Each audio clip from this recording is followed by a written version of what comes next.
ಮಾತನ ಒಂದು ರಕ್ತದ ಚಟುವಟಿಕೆ ಸಮುದಾಯ ಈಗ ಆ ಹೋರಾಟದ ಸಂಕೇತವಾಗಿ ಏನು ಹೇಳಕ್ಕೆ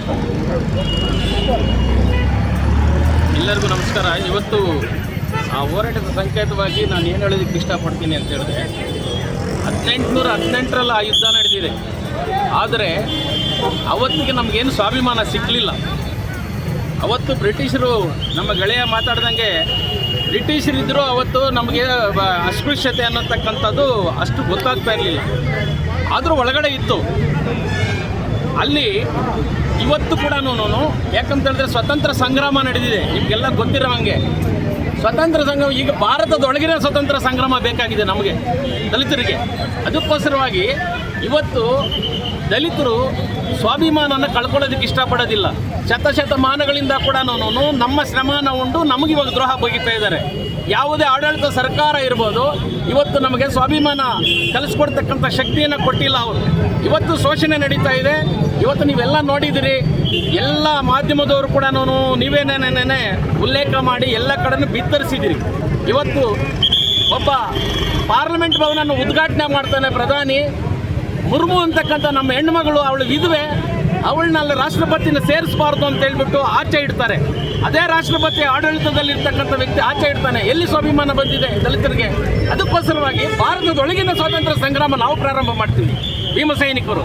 ಅದಕ್ಕೆ ಆಮೇಲೆ ರಾಮನಾಥ್ ಕೋವಿಂದ್ ಅವರು ಒಂದು ಕಡೆ ಪೂರಿ ಜಗನ್ನಾಥ ಟೆಂಪಲ್ಗೆ ಹೋಗ್ತಾರೆ.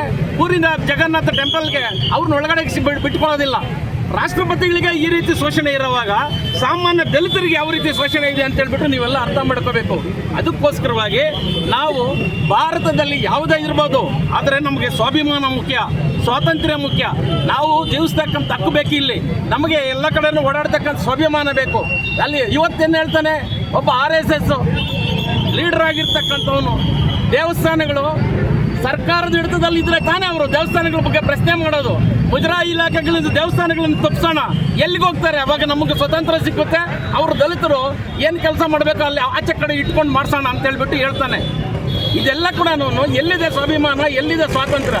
ಸುಮ್ಮನೆ ಹೆಸರಿಗೆ ಮಾತ್ರ ಸ್ವಾತಂತ್ರ್ಯ ಅಂತ ಹೇಳ್ತಾರೆ, ಸ್ವತಂತ್ರ ಭಾರತ ಅಂತ ಹೇಳಿದ್ರೆ. ಆದರೆ ದಲಿತರಿಗೆ ಸ್ವಾತಂತ್ರ್ಯ ಬಂದಿಲ್ಲ. ಅದಕ್ಕೋಸ್ಕರವಾಗಿ ಆ ಸ್ವಾಭಿಮಾನದ ಹೋರಾಟವಾಗಿ ನಮ್ಮ ಪೂರ್ವಜರು ಏನು ಬಾಬಾ ಸಾಹೇಬರು ಚರಿತ್ರೆಯನ್ನು ಮುಚ್ಚಿ ಇರ್ತಕ್ಕಂಥ ಚರಿತ್ರೆಯನ್ನು ತೆರೆದಿಟ್ಟರು, ಆ ಚರಿತ್ರೆಯನ್ನು ಮತ್ತೆ ನಾವು ಪ್ರಾರಂಭ ಮಾಡ್ತೀವಿ. ಮುಂದಿನ ದಿವಸ ನಮಗೆ ಎಲ್ಲೇ ಶೋಷಣೆ ಆದರೂ ಬಿಡೋದಿಲ್ಲ. ಭಾರತದೊಳಗಿನ ಹೋರಾಟ ಈಗ ಪ್ರಾರಂಭ ಆಗ್ತಾ ಇದೆ. ಎಲ್ಲ ಕಡೆ ನಮಗೆ ಶೋಷಣೆ ಸಿಗ್ತಾ ಇದೆ. ಜಾತಿನ ಎತ್ಕಟ್ಟತಕ್ಕಂಥದ್ದು, ಜಾತಿಗಳನ್ನ ಹೊಡಿತಕ್ಕಂಥದ್ದು ನಡೀತಾ ಇದೆ.